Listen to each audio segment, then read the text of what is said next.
ఏంటి ఇప్పుడు రుబ్బుతున్నారు?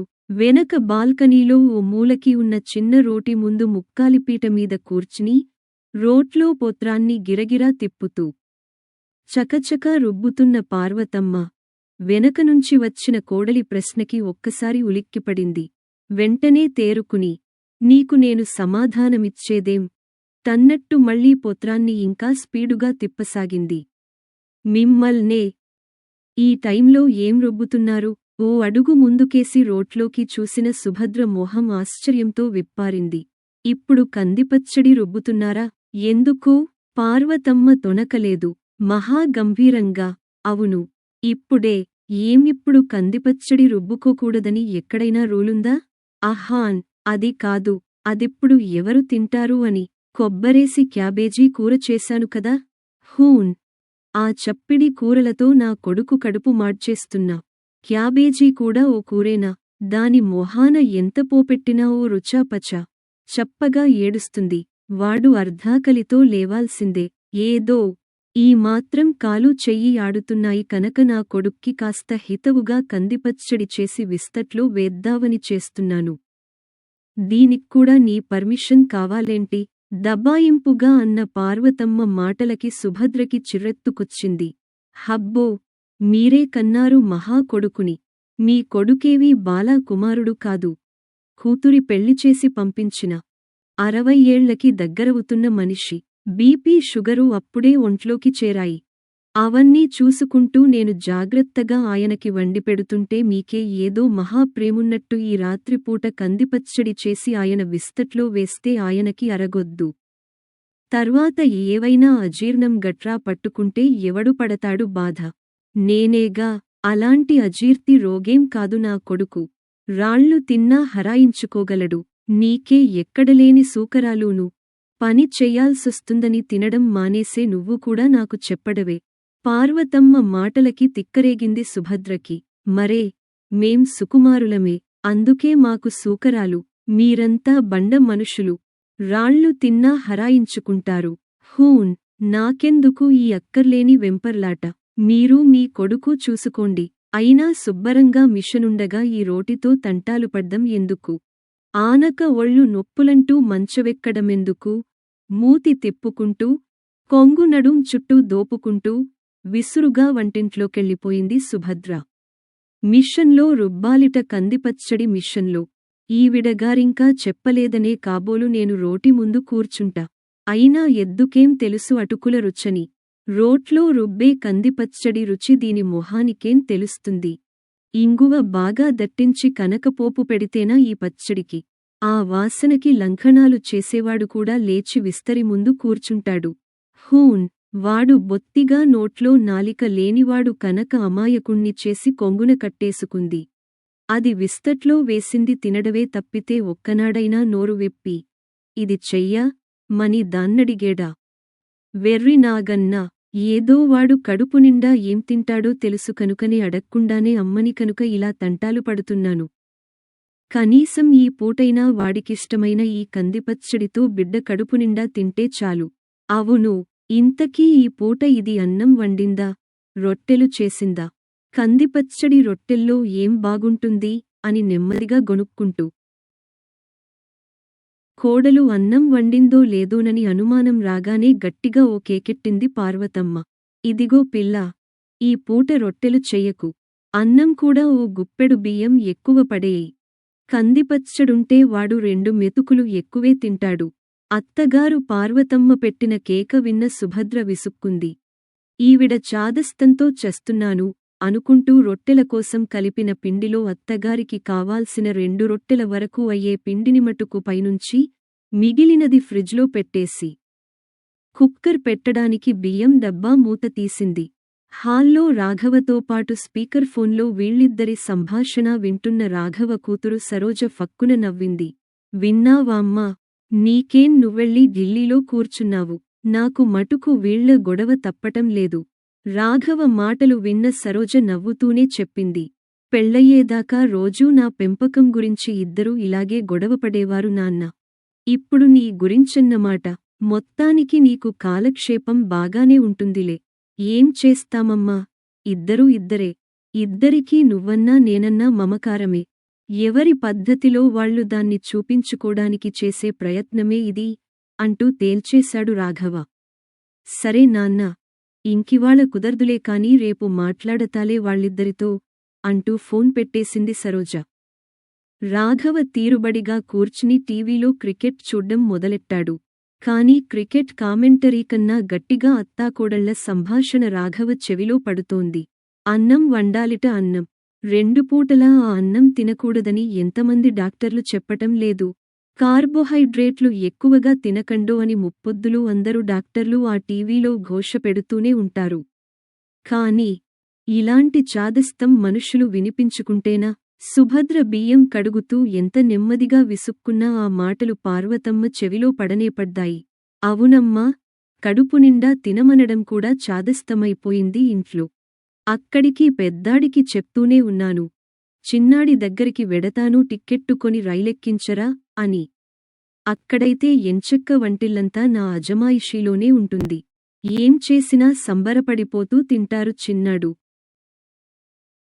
వాడి పెళ్ళాం పిల్లలు. అక్కడందరూ నన్ను నెత్తిన పెట్టుకుంటారు. నీలా నువ్వంటూ మీద పడిపోరు. ఎందుకు పెట్టుకోరు? ఇద్దరూ ఉద్యోగాలేనాయే. ఇంటికొచ్చేసరికి వేడివేడిగా వేపుళ్ళూ కందిపచ్చళ్ళూ చేసిపెడితే తినడానికేం తీపరం. అయ్యో, పెద్దావిడ చేత చేయించుకుంటున్నామే అన్న ఇంగిత జ్ఞానం కూడా లేదు వాళ్లకి.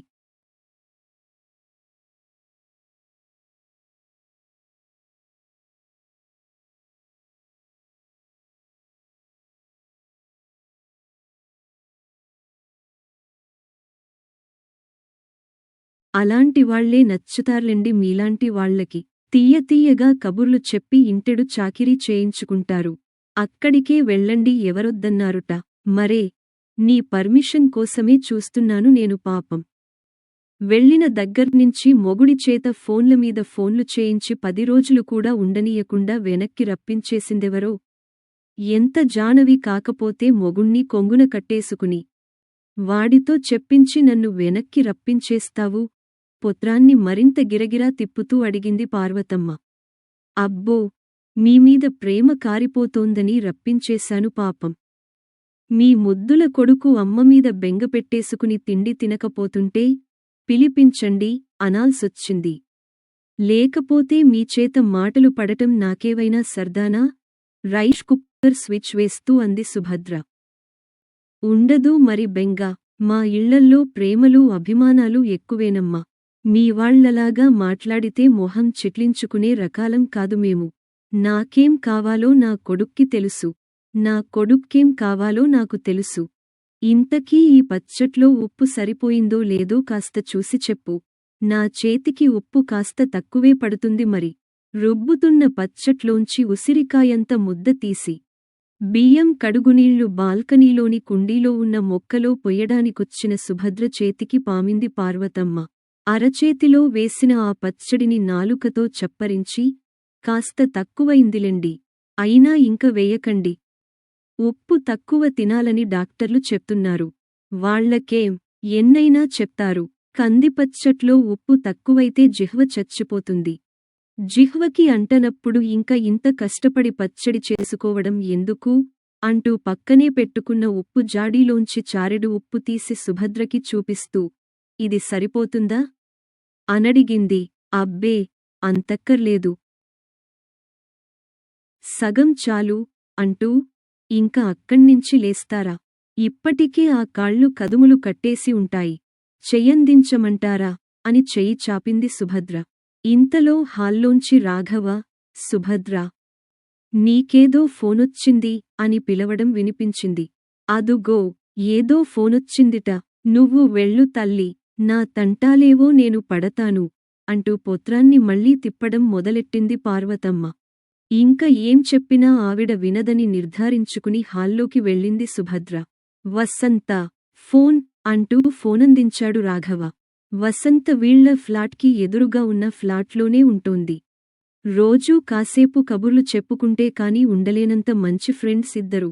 వచ్చే నెలలో వసంత తమ్ముడి పెళ్లి. అందుకోసం షాపింగ్ హడావుడిలోపడి ఈ మధ్య కలుసుకోవడం కుదరటం లేదు. ఏంటి వసంతా, ఈ టైంలో ఒక్కసారి రాగలవా సుభద్ర? మా తమ్ముడి పెళ్ళికి పట్టుచీరలు కొన్నాం. నేనూ అమ్మాను. అందులో ఏవి ఎవరికి బాగుంటాయో కాస్త చూసి చెప్తావని అంది అవతల్నుంచి వసంత. పట్టుచీరలన్న మాట వినగానే సుభద్ర మొహం మందారంలా విచ్చుకుంది. ఏం చీరలు కొన్నారు? కంచా, బెనారస్సా? అడిగింది ఆతృత ఆపుకోలేక. అవి ఇవి అన్నీ కొన్నాం. నువ్వోసారి వచ్చి చూసి ఎలా ఉన్నాయో చెప్పు. ఇదిగో ఇప్పుడే వస్తున్నా అంటూ వీధి గుమ్మంవైపు వెళ్ళబోయి మళ్ళీ ఏదో గుర్తొచ్చినట్టు వెనక్కి వచ్చి వంటింట్లో పార్వతమ్మ కోసం చేసిపెట్టిన టిఫిన్ డైనింగ్ టేబుల్ మీద కనపడేలా పెట్టి రాఘవకి విషయానికి చెప్పి ఎదురు ఫ్లాట్కి వెళ్ళింది సుభద్ర. ఓ అరగంటయ్యాక పార్వతమ్మ వచ్చింది రాఘవ దగ్గరికి. ఒరే అబ్బాయ్ అంటూ. టిఫిన్ తిన్నావామ్మా? అడిగాడు రాఘవ. తిన్నాను కాని అంటూ మాటని మధ్యలోనే ఆపేసింది పార్వతమ్మ. ఏం కావాలమ్మా? మీ ఆవిడేది? రహస్యంగా అడిగింది. ఎదుటి ఫ్లాట్ విమల ఏవో చీరలు చూడమని పిలిస్తే వెళ్ళింది. అంతే రహస్యంగా చెప్పాడు రాఘవ. నీతో ఓ మాట చెప్పాలిరా అంది దగ్గరగా వచ్చి సోఫాలో కూర్చుంటూ. ఇంకాస్త దగ్గరికి జరిగాడు రాఘవ. రేపు శ్రావణ మాసానికి మీ ఆవిడకి జరీ గళ్ళున్న కంచిపట్టు చీర కొనరా అంది నెమ్మదిగా. అదేంటి? ఆశ్చర్యంగా అడిగాడు రాఘవ. పాపం వెర్రిపిల్ల, ఎప్పట్నించి దాని మనసులో ఈ కోరిక ఉందో మొన్న ఫోన్లో వాళ్ళ అక్కతో అంటుంటే విన్నాను.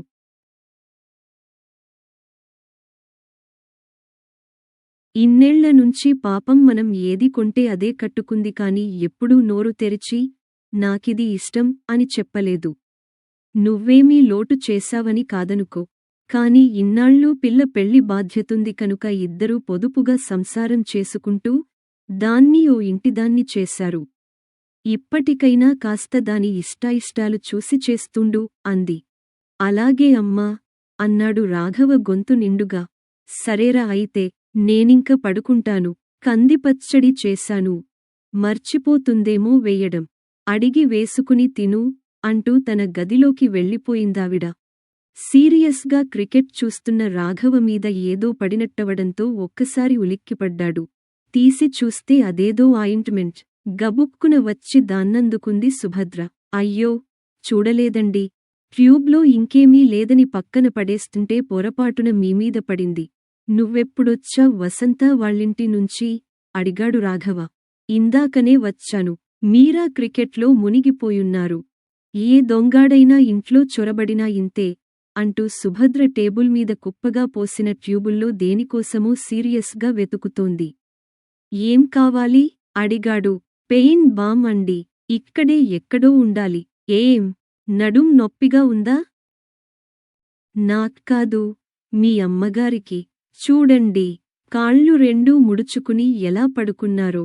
ఒంట్లో ఓపిక లేకపోయినా ఆ చిన్న ముక్కాలిపీట మీద కూర్చుని ఇప్పుడా కందిపచ్చడి రుబ్బకపోతేనేం? ఇంతోటి రుచి మిక్సీలో వేస్తే రాదుట. చాదస్తం కాకపోతే మీరైనా చెప్పొచ్చుగా. హబ్బే గుళ్ళో విగ్రహంలా అన్నీ వింటూ అలా కూర్చుంటారు తప్పితే పెదవి మెదపరుగా అంటూ.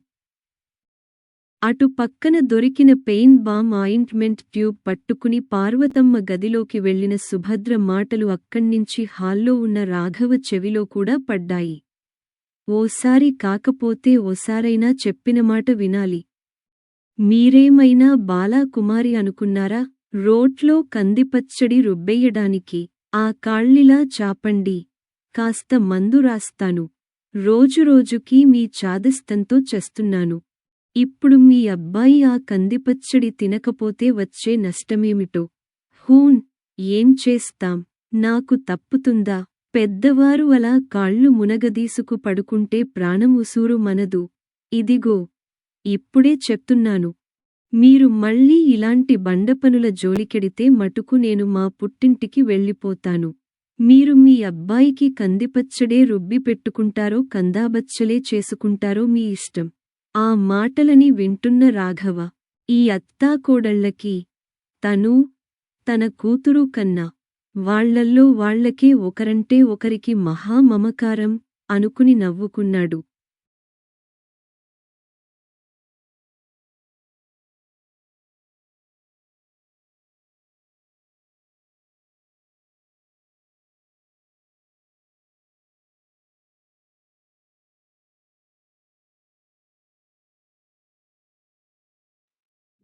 ఈ కథ మీకు నచ్చినట్లయితే లైక్ చేయండి, కామెంట్స్ పెట్టండి.